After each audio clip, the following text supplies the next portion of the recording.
Je connais un des collègues qui était sur cette affaire. Il est décrit comme un monstre, ce qui n'est absolument pas le cas. C'est une personne posée, c'est une personne réfléchie, professionnelle, pas raciste du tout. Je ne l'ai jamais vu violent ou péter les plombs.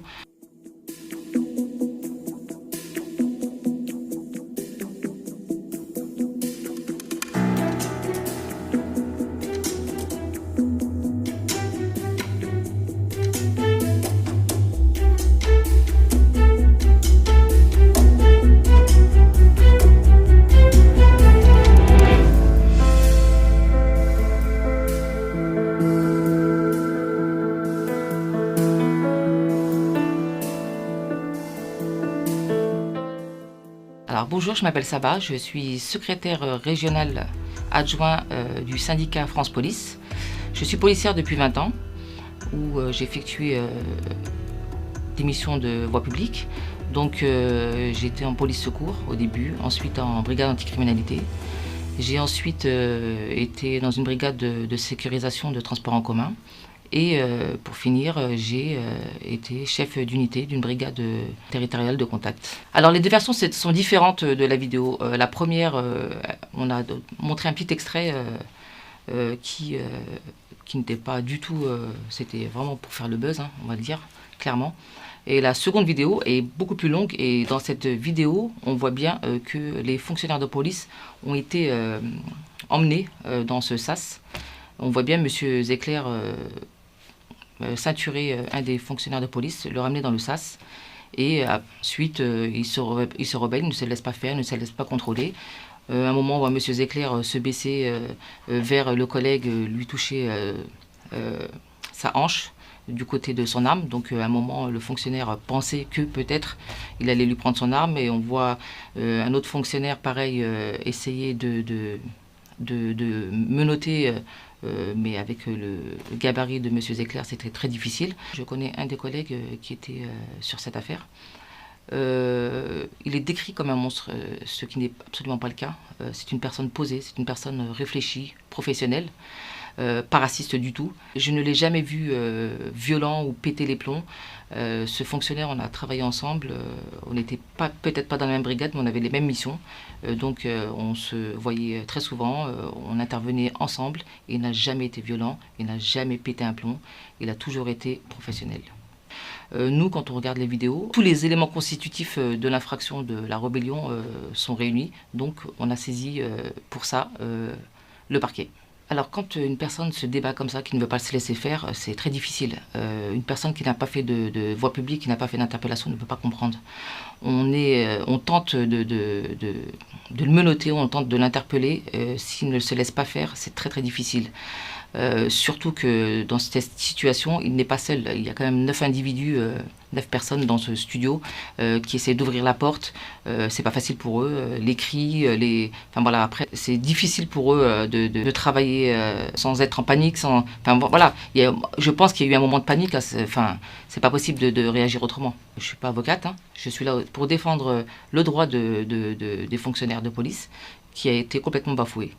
À savoir la présomption d'innocence, jusqu'à preuve du contraire, ils sont présumés innocents, hein, les fonctionnaires. Et ensuite, il y a la protection fonctionnelle qui a été bafouée aussi. Ils n'ont eu aucune aide de la part de l'administration. Aujourd'hui, aucun ténor du barreau ne s'est présenté pour dire qu'il souhaitait défendre des collègues. Pourtant, ça ne nous a pas empêché de défendre des grands criminels. Aujourd'hui, les fonctionnaires de police sont incarcérés.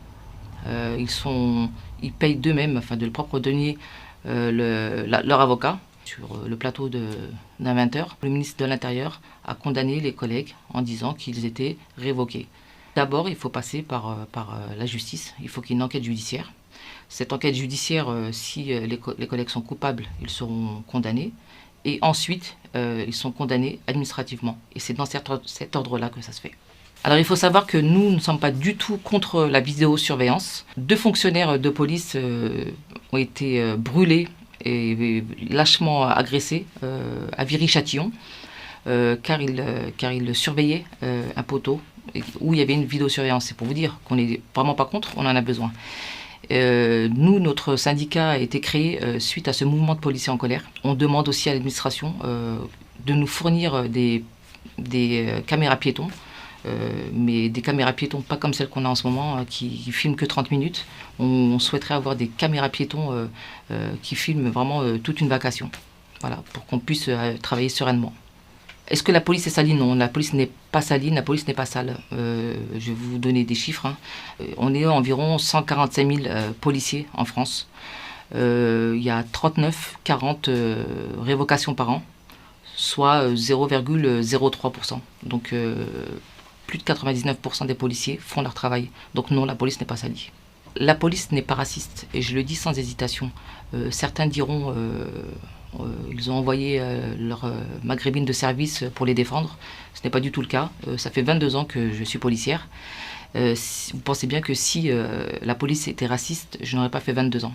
Donc non, la police n'est pas raciste. La police fait son travail. Il faut savoir que dans la police nationale, il y a des fonctionnaires originaires d'autres pays qui ont des postes à responsabilité. Il y a des chefs, il y a des commandants, il y a des commissaires, il y a même des préfets. Donc non, la police n'est pas raciste. Il faut savoir aussi que lorsqu'on est appelé pour intervenir sur des missions, on ne regarde pas le nom de la personne, on intervient. Et quand on interpelle un délinquant. On n'interpelle pas monsieur un tel ou monsieur un tel, on interpelle le délinquant parce qu'il a commis une faute. L'affaire Zecler, ça a été une volonté médiatique de faire le buzz et c'est très dangereux. Il faut laisser la justice de travailler en toute quiétude et sereinement. Et elle donnera son verdict. C'est ni à un tel ou un tel de juger. On a une justice pour ça. La police nationale aujourd'hui demande à son gouvernement de la soutenir. On est en manque de moyens, on est en manque d'effectifs. Aujourd'hui, la police nationale est en colère parce qu'on bafoue ses droits, on ne l'aide pas et on ne la soutient pas.